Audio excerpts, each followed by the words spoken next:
All right, family. God bless you. It's the time you've been waiting for. That's right. Senior Talk with Claire Hubbard, your resource and information show for people getting better with age. Well, I am so excited for our returning community partner. I want to call her Dr. Phyllis L. Rogers. Let me tell you, she is the American Express of information when it comes to health and resources. And I'm glad she's joining us once again. And then I had the pleasure to be in our virtual green room with our honored special guest right now, Mr. Ron. Pronounce your last name, Ron? Latanzi. Latanzi. Let me tell you, Ron and I were in a virtual green room. I thought we had a show already. But what we're going to do now is we're going to really dig into some important information. There's a term that we are just learning across our community vibes, and that's called Extravasation. Extravasation, that's correct. So we're going to dig into it. We're going to hear from some of the, we got audio, we got video, but we're going to get more educated on this topic because it is inclusive. No one is exempt from this process, and we want to make sure that we break it down for you to be more knowledgeable when you're going to your doctors and your physicians. So before that, let's do this. We want to welcome everyone, and let's do our opening. And everyone stay tuned. Senior Talk is live, and we look forward to you being a part of our program. Everyone stay tuned.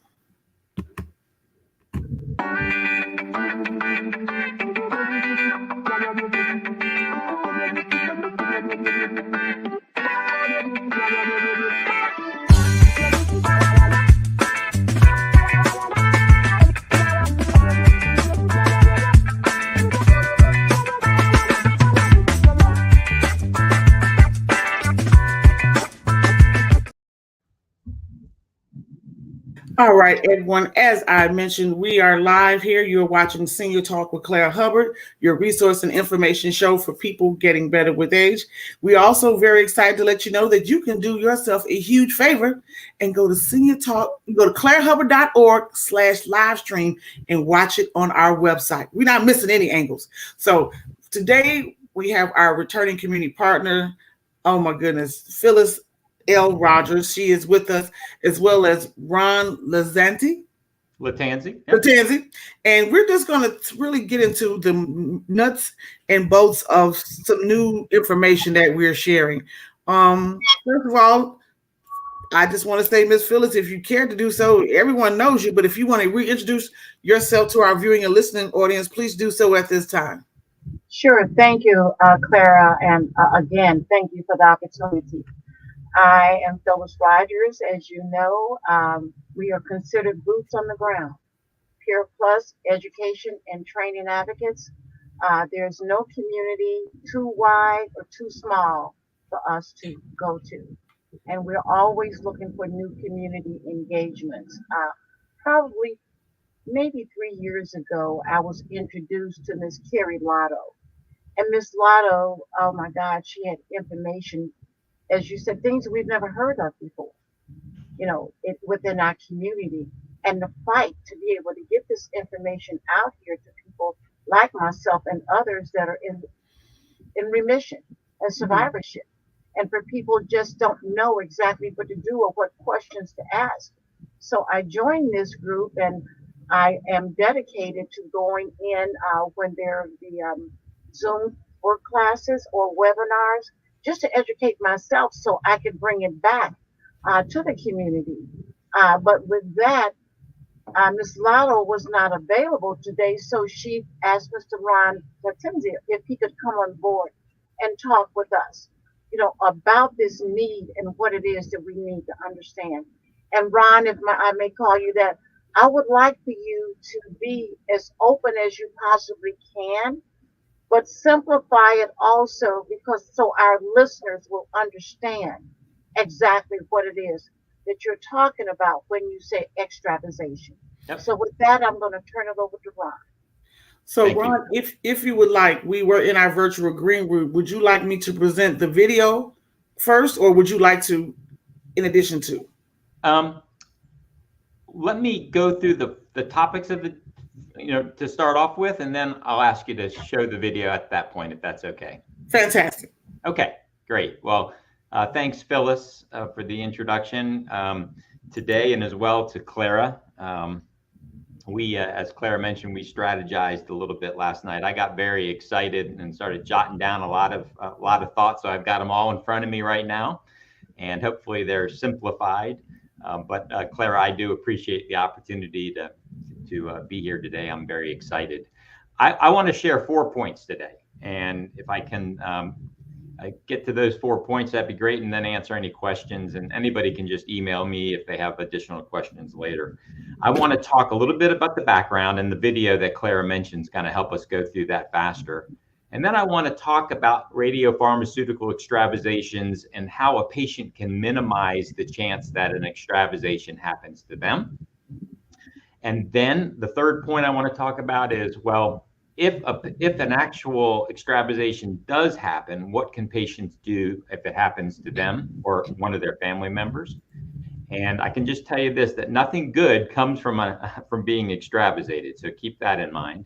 And finally, I'm going to ask a favor of the audience. I'm going to ask people to do something as soon as this podcast is over, and it can make a huge difference in healthcare. It can make a huge difference, not only for you, but for your family, maybe in the future. So with that, Clara, if you don't mind running the video on the background of radiopharmaceutical extravasations, and then I can get started after that.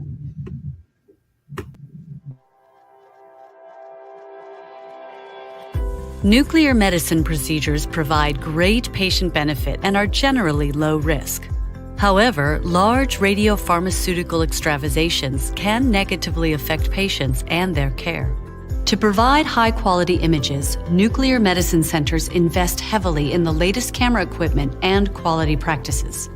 While nuclear medicine technologists have the best intentions, not all have access to the latest training and tools, and extravasations can occur when some or all of a radiopharmaceutical is injected into a patient's tissue instead of their vein.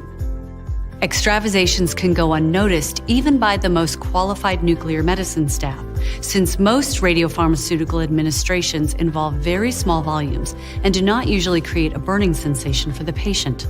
And while an extravasation can be visible when reviewing images, the injection site is not included in the imaging field of view in most nuclear medicine studies. Despite the challenges in identifying all extravasations, in 9 clinical studies, 13 nuclear medicine centers reviewed images of over 3,400 patients. The average diagnostic radiopharmaceutical extravasation rate was 15%. Most extravasations involve small amounts of radiation, but with almost 30 million radiopharmaceutical administrations every year in the United States, conservative assumptions suggest hundreds of patients are significantly extravasated every day. Over 60 peer-reviewed articles describe how these extravasations can compromise images and harm patients with additional imaging and radiation exposure, unnecessary procedures, and wrong treatments, not to mention the inconvenience and expense for patients. In addition to these negative effects, both therapeutic and diagnostic radiopharmaceutical extravasations can also result in very high radiation doses and adverse tissue reactions. And because ionizing radiation causes latent effects, patient symptoms may take weeks or even years to show. By actively monitoring administrations, technologists can know immediately when extravasations happen and take mitigation steps to minimize the impact to patients. And with proper tools, training, and improvement efforts, technologists can virtually eliminate extravasations. So patients get the most benefit with the least risk from their nuclear medicine procedures. Wow. Wow. Wow. So if you would tell us what we just heard in your terms. Yeah, that's a great point. So a little more background on the topic of radiopharmaceutical extravasations. Basically, a radiopharmaceutical is nothing more than a drug that has radiation attached to it. And most of the time, that drug and that radiation gets injected into your veins. And the radiation goes along for a ride throughout your body attached to that drug. And that drug goes somewhere where your doctor wants it to go.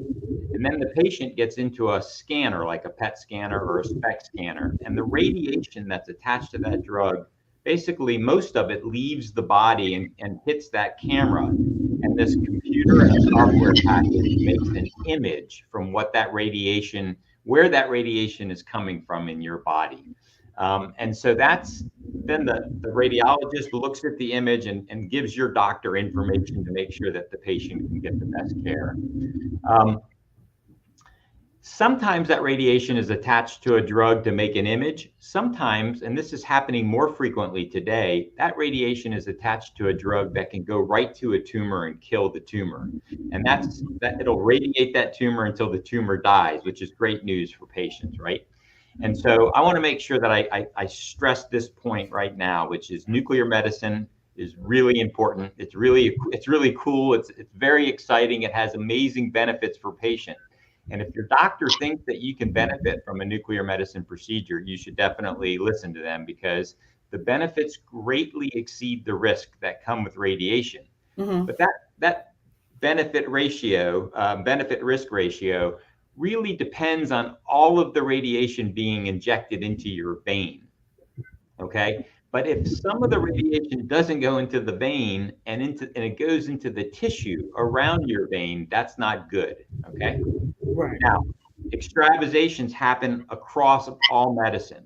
But when you're talking about a radiopharmaceutical extravasation, it's a little bit different for two reasons. One, there's radiation that's now in your tissue instead of your vein. And two, most times people don't know when it's happened. Okay, so they can go unnoticed. And so that's why it's really important that patients do what they can to prevent it from happening. And then if it does happen to them, that they take the right steps to make sure that they're protected. So let's go to the questions we talked about in our green room yesterday. You know, one of the things I know through persons who are going through radiation is sometimes they'll say, I feel like I'm burning up inside. Yeah, that's great. So if a patient has a chemotherapy injection, for example, mm-hmm. and they get extravasated, they are going to feel a burning sensation in their arm, and they're going to know they're extravasated, and they can tell the nurse, oh, I think something's wrong with my arm, right? But in a radiopharmaceutical injection, they're injecting basically a half of a teaspoon of material into your body. And that drug that goes in does not burn. So if it misses the vein and it goes into your tissue, the patient doesn't know it. It doesn't swell up. And if your arms are outside of the imaging field of view, you're not going. You saw in that video big black spots right there on the arms. Mm-hmm. If your arms aren't in the imaging field of view, and if you don't feel it, and the technologist doesn't see a swelling, nobody knows that it's happened. But your images are wrong. And those images being wrong can affect your care. Does that make sense? Yes, it does. So my other question is, we have so much new advanced technology from years past. Why are we just not hearing about this? How long has this been around? I mean, where have we missed the steps? Because it seems like we would have, being myself and Miss Phyllis and her network of people, how are we just now really learning about this over the last, let's say, 3 years at best? Yeah. That is a really good question. So radiopharmaceutical extravasations have been going on since the very beginning of nuclear medicine, which is about 60 years ago. Our company makes a monitor. One of the monitors was shown in that video, but there are other monitors that are out there. But our technology we were using for something else in a study, and we happened to put our sensors on a patient's arm during the radiopharmaceutical injection, and we got really high counts in one of our injection sensors. And we were like, what the heck is this? We had no idea what it was. And they were like, oh, that's an extravasation. Right. And so now for the first time ever, there is technology that makes it really easy for a technologist or a clinician to know whether there's been an extravasation. So before, there wasn't much feedback for the people doing the injections. But now, if they use the latest technology, they can tell whether they've extravasated right away, which is really important. So being like myself and Miss Phyllis, we go to underserved populations. Is there education for us to be knowledgeable? Do we have a representative in our state or city of Chicago where we do serve a large faith-based community where we can educate them on the knowledge of extravasations? I think the best resource to go through is the organization that Phyllis mentioned, which is Patients for Safer Nuclear Medicine. Okay. That is the right organization. And I think this is a perfect time right now for me to talk about what can you do to prevent an extravasation from happening to you, right? And so I think the first thing you should do is, if you're going in for a nuclear medicine scan, that's like a PET CT scan or a PET MR scan or a SPECT scan, if you have one of those nuclear medicine scans and you have difficult veins, sometimes people have a hard time finding your vein. And what you need to do is ask that hospital to have the IV come in and help put the IV in your arm, okay? Because that makes a big difference. If the IV goes in the wrong way and puts a hole in the vein on the other side of the vein, that's how you can get an extravasation. Now, I think the other thing that you can do is, if the center does not have an IV team at its disposal to bring in these Top Gun type of people who are really good with doing IVs, if they don't have that, then you can ask the technologist to see if they have vein finding tools. Most of the time, the technologists do something called a blind stick. That doesn't sound very good, but all that means is they're using their eyes to look at your veins to try to figure out what's the right vein to do the injection. And there are tools out there that can help these technologists find the best vein to do the injection. Just interestingly, and this is an important point for patients of color, it's more difficult to find a vein in a patient of color than it is in a patient that's got white skin. And so what ends up happening is patients of color may have more, we don't know for sure yet, but they may have extravasations more frequently than patients of Caucasian background. So there was just a study published out of India that showed that in this one hospital in India, they were extravasating 49% of their patients, okay? 1 out of 2 patients was being extravasated.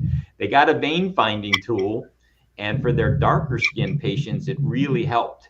And what they found was that overnight, their extravasation rate was cut in half just by adding a vein finding tool. They were down to 25%. That's not good enough. They can still get better, but that's the kind of improvement that you can have. The last thing I'll tell a patient to do is make sure they ask the technologist to image the injection site. Make sure you image the injection site. So if all of your efforts didn't stop the extravasation, make sure you image the injection site so you know whether you've been extravasated or not. And then I can tell you what to do if that's happened. So through this new knowledge that we're learning now, what has been the success rate? Are there any testimonials of patients that you can say, ooh, this was the better choice for us? So ask me that question one more time. What is the success rate of the extravagation? Yeah. So in centers that have decided to look at this issue in their, and figure out whether they have, a lot of extravasations going on. A large study was done in 7 centers across the United States, and they found on average, some centers had 1 or 2% extravasation rate, some had 23%.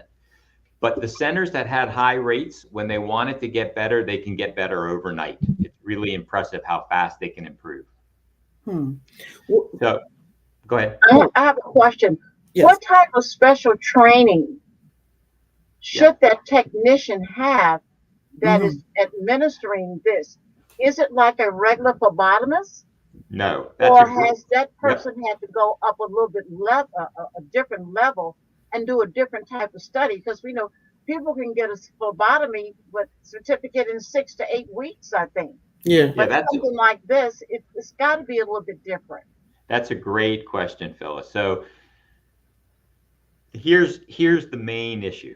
The training and the tools that the technologists use is critical for their success. And most technologists they are certified to do injections of radiation into patients. But that doesn't necessarily mean that they're certified to gain vascular access in a patient. Okay, that's a completely different. That's like being a phlebotomist. So most technologists get their training for how to do injections in patients, not in the 2-year physics school that they go to. They get it in from on-the-job training. Okay, and so that's different than compared to like a chemotherapy infusion nurse who is trained on vascular access. So the quick fix to give the technologists, to make them better, is to get them the right tools and the right training, and to keep them credentialed year after year to prove that they can still do vascular access. If in fact you do get extravasated, okay, the first thing you need to do is ask the team that's there, how much radiation was injected into my arm? And if they say, we don't have any idea, we can't tell you, or it's too difficult to figure out, you can let them know that there's free software out there. The University of Tennessee has a website that they can go to, and within minutes, they can download some information and give the patient that answer of how much radiation is in their arm. The patient should ask, and this is an important point, the patient should ask the team, what kind of symptoms do I need to look for to see if I have a problem later on? Because this is not going to be visible necessarily on your skin. Part of the radiation that doesn't leave your body and go to the camera actually stays in your body, and it may not reach your skin. So the damage is going to be to your underlying tissue, and it can take weeks, months, or years before that damage happens. So you should ask, what kind of symptoms should I be aware of so that I can come back to you if I have a problem, right? Yeah. And you should make sure that information is put in your medical record. Make sure that information is shared with your physician so that they know that this has happened, okay? And so that, I think, are some steps that, and make sure you get an image of that extravasation in your arm. And tell your story, tell your physician, tell the Patients for Safer Nuclear Medicine organization what happened to you, because they can provide support as well. Absolutely. So we know this is a month, this is Men's Health Month. How receptive are, and you said it publicly, how receptive are ethnicities to this technology that we're learning? Some of us are just used to standard medicine, but how many ethnicities or what communities are gravitating to it? Where do we need to go? Because as Ms. Phyllis said, she's boots on the ground. She took her skates off today for this show. She's normally rolling around. So we're going to be talking to the people at Safer Nuclear Medicine to see how we can get this communication out. Yeah, that's a great question. So first of all, the monitoring technology that can be used to tell patients whether they're being extravasated or not is really simple. It's just little pads that go on your arms. It doesn't cause any pain. It takes 20 extra seconds to find out, right? So it's no big deal whatsoever. So I think that's important. It's not necessarily being used right now because, frankly, many hospitals don't want to know if this is happening, which is a bit surprising, but you can imagine, right? Yes. So I think asking for the technology, asking them to use vein finding tools, asking them to monitor your injection, that's important to do. And now I'm going to ask you guys for a favor. Okay. So I'm going to ask you to help improve healthcare by doing one thing. It's pretty simple. So nuclear medicine centers who handle radiation, they're ultimately regulated by a group called the United States Nuclear Regulatory Commission, or short for NRC. And the NRC requires that when a center makes a mistake handling radiation that exposes patients to a certain level, it's called 50 rem. It's a unit of measure of energy. If they expose a patient accidentally to 50 rem, as the result of a human error or lack of training or lack of quality procedures, everything we just talked about, right? Then those situations need to be reported to the NRC. And it makes perfect sense. The idea is, hey, if we find out that in this hospital, this is happening frequently, we want to figure out why, share it with everybody else so it doesn't happen to other patients, right? But unfortunately, since 1980, when these medical event rules were put in place, all extravasations every one of them have been excluded from having to be reported to the NRC, even if the dose to the patient is 10,000 rem, not 50 rem, 10,000 rem. And that makes no sense at all, right? Right. So because an extravasation is actually caused by human error or lack of training or lack of quality procedures. So here we are in the year 2023, where if that radiation is spilled on the patient, the hospital has to evaluate how much was spilled, how much dose the patient got, and if it's more than 50 rem, they have to report it to the NRC. If it's spilled inside the patient where it can do more damage, that is not reportable to the NRC, okay? So we found out about this back in 2016 and 17, and for the last 4 years, we've been working with the NRC to get them to change that exemption. And they have agreed that that exemption doesn't make any sense anymore, that it's out of date. Yes.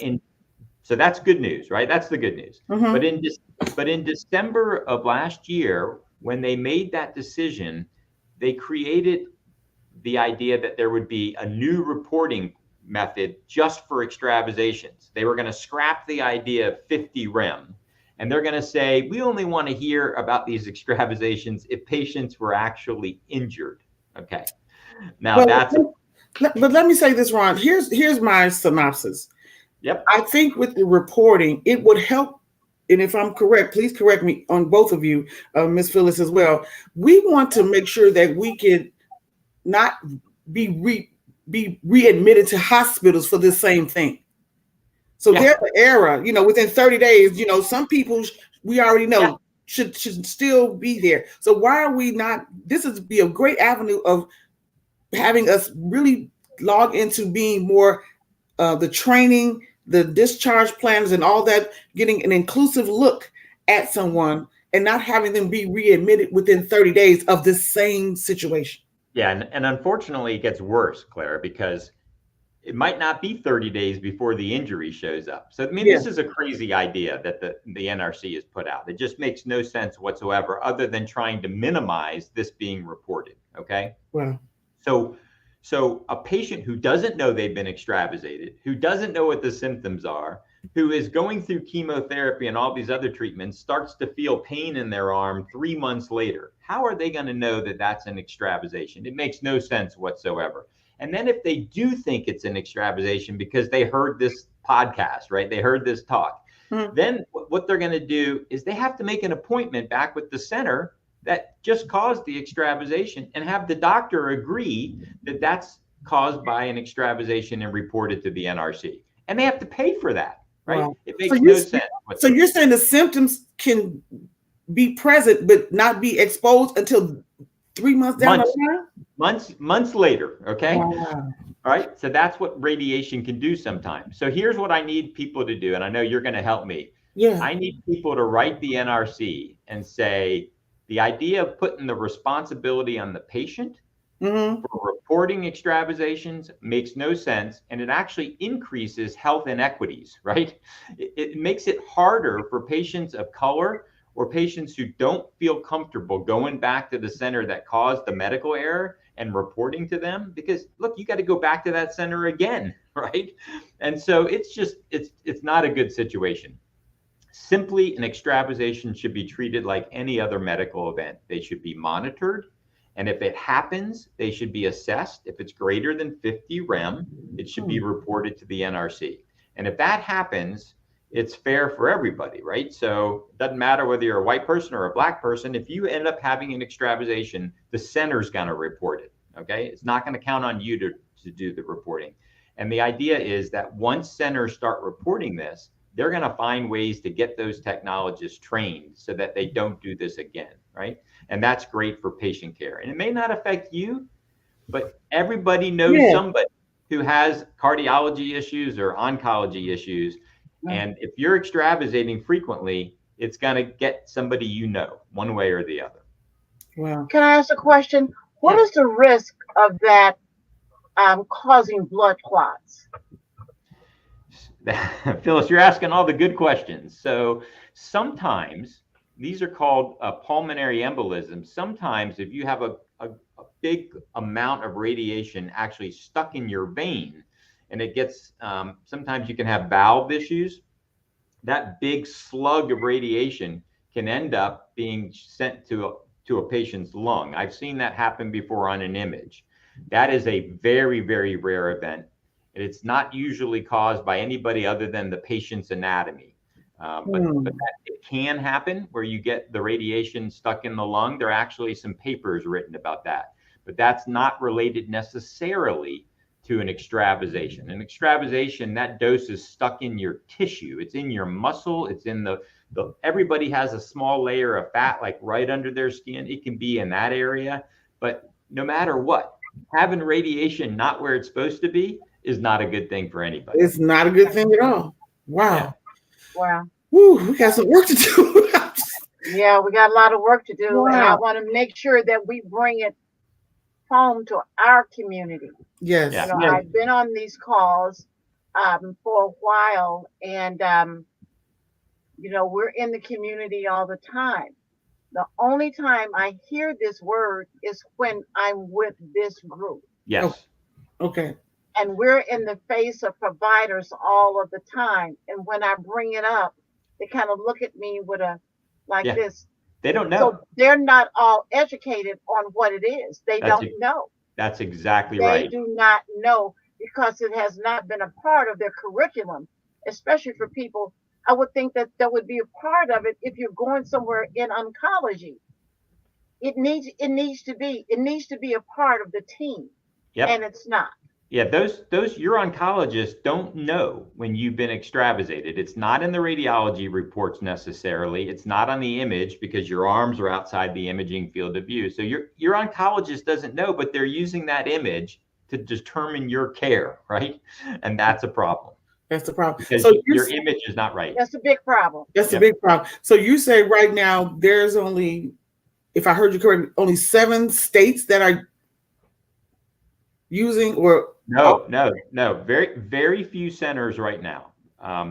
Look, if me or my family member has an issue with needing nuclear medicine, I'm going to Roanoke, Virginia, to a center called Carilion Clinic. Okay. wow. They are, I think, the world leader in delivering radiopharmaceuticals safely.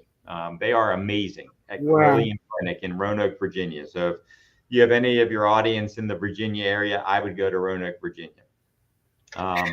So that is, very few centers use this because it does cost a little bit of money to monitor monitor for an extravasation, but in the end, it saves money for healthcare because you're getting the right thing done the first time, if that makes sense. Yes. So yes, is yes. this something that insurance doesn't cover? No, insurance doesn't cover quality control. They expect the center to provide the right image without. They're not going to pay people to say, I'm going to do mine a little bit better. They just expect them all to be doing it better. So. Wow, that's real time. That's real It's time. unacceptable, first of all. Yes, it is. Yes, it is. It's unacceptable. Yeah. So last thing I'll tell you is if Yes. your audience members have any questions, go to lucerno.com. It's LUCERNO.com. You can reach me. I'm happy to help. I'm happy to get the word out. Phyllis, you want to get your feet on, more feet on the ground. I'll go with you to some of these places and tell people in person what's going on. So I'm happy to do that. I've got a wife who's a breast cancer survivor. I've got 2 little girls who now have an increased risk of having breast cancer. I don't want them going, if they ever need a PET CT scan, I would be very disappointed in myself if we don't have this fixed so that, they're not exposed, right? So we all need to work together and write the NRC and say, this is not a patient problem. This is a nuclear medicine problem and they need to solve it. So you did share with me, there's a email address that is on our screen now, rulemaking.comments@nrc.gov. So that's our starting point. But what I will ask is Ms. Phyllis, Ron, and myself, we're going to get together and whatever communication that we need to put out publicly. This is the season for healthcare festivals and all that good stuff. And this is critical information. So we should definitely be on board. And as I tell people, if you have a block club I don't care what you're doing, barbecue, veteran meeting, red hat, pink hat, we will come. We are your resource advocates. We are here to serve you and be of service. And all due justice, we want you to be informed. We're not selling you anything. We desire for you to be informed. So we would like for Ron, our new partner to Sing Your Talk. You were phenomenal, Ron. Let me say this. Woo-hoo. We appreciate you dearly. So if you would give us your closing remark at this time, that would be great. Yeah, I think there are some resources to help Patients for Safer Nuclear Medicine. That's a great resource, and Lucerno is here to help as well. But we really need patients to write the NRC and push the NRC to protect patients by putting the responsibility on the centers that deliver radiation, not the patients who are receiving radiation. That's just not right. Fantastic. And of course, the Honorable Phyllis L. Rogers, what is your closing statement today? Well, thank you, Ron, first of all. And I'm writing notes as he's speaking. So, the wheels in my head are already spinning. Yeah. I see a chat and chew with a campaign where we'll sit all together at a table and we will write these letters, or we'll set up the computer or whatever like that, and let those people do what it is that we need to do to get these letters out. I know we've tried over the past couple of years to get our congressmen involved. Yes. We have a new congressperson now within our area that we were trying to work with. So I think it's time to revisit this, because more people are probably being exposed to this than we know and don't know what it is. Because, we see something, we go home and we take care of it on our own. That's called self-diagnosing. There you go. There you go. So we self-diagnose and do everything on our own. And when I asked him, my story is when I was going through, I would have to go weekly to get a blood draw. This particular weekend, the young lady went a little too deep in my arm. Mm-hmm. By that night, my arm had swollen up. I thought I had been bitten by a bug. When I went to the hospital that Monday, a blood clot had already formed in the back of my brain. Right. So I laid in the hospital for 3 days because she went too deep. Yep. And didn't say, look, if this happens, go to the emergency room. Mm-hmm. What did I do? I came home, I put alcohol on it. I thought I had been bitten by a mosquito. Mm-hmm. But that Monday, there was a blood clot, and I was on blood thinners for 6 months. Yep. These medical errors happen, and this is a medical error. Don't let anybody tell you something, don't let anybody tell you that it's your fault as a patient that this has happened. Right. Now, if you're moving around and you're moving the IV, well, then it might be your fault, right? You shouldn't do that. But this is something that can be prevented. Yep. Yeah. And she never said a word. She never said, you know what, if this happens, you need to come back. That was on a Saturday. That blood clot formed within 48 hours. That Monday I had a clot in my brain on the right side. Yep. Wow. Yeah. Well, I think I can work with you directly on our new congressman to get that. Yeah, we're going to make this happen. Yeah, we'll make that happen. That's not a challenge at all. Well, not a challenge. It's done. Yes, it is. Yes, it is. So, that's just had to take a breath. So, and this is the challenge that I have, is that unfortunately, a lot of people won't do the follow-up on their own. They will feel something. It's just, and things are happening where you can address it at that time. If you're feeling uncomfortable in a doctor's appointment or just of that nature, just talk to someone and say, you know what, this is, maybe you, as you said, Ms. Phillips, you've been going routinely for X amount of months. And then there was an abnormal thing happening, but you're someone who's knowledgeable. We cannot just sit and let, we have to be more cognizant of the services that we're receiving and not be shameful to express our thoughts. This is affecting my livelihood, my body, my family. And sometimes we just let it go by this wayside. And unfortunately, fortunately, you're okay. But the challenge is, has she done it in addition to when no one else said anything? Yeah. But she's still in that position, and knowing that she is responsible. That's the problem. Is that the training, as you said, has to be reinstituted again and again. So I do believe in recertification. Yes, I do. Because just because we graduated 8 years ago, there's new technology, there's new things that we need to be abreast of, and new ways of treatment. So we got to get all hands on deck. Well, did you give your closing remark, Ms. Phyllis? I don't know. Yes, I did. Thank you. I'll take it away. So let me say to our listening and viewing audience, we do have the website. We'll share it in our podcast. It's going to play wherever your podcast will be listed. It's on Senior Talk with Claire Hubbard on YouTube.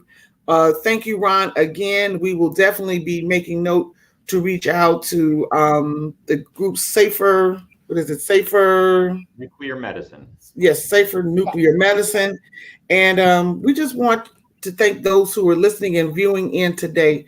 This has been some information that we need to be more abreast of, because it's not just us, it's those around us. And we want everyone to know that it's okay to ask questions. You're the patient. People are there to serve you. And more so, they're trained. But if you're not comfortable, say something. Right. And please don't self-diagnose. That's my favorite statement. Please don't self-diagnose. There are experts that should be able to get you an answer. If not, come to Senior Talk or Phyllis Rogers of Peer Plus, and we'll find the answer together. How about that? That's right. So everyone, thank you. My pleasure. Thank you for making this part of your day. I have been your granddaughter in the community, Senior Talk with Claire Hubbard, and we look forward to seeing you next time. Everyone, take care. Thank you. Bye.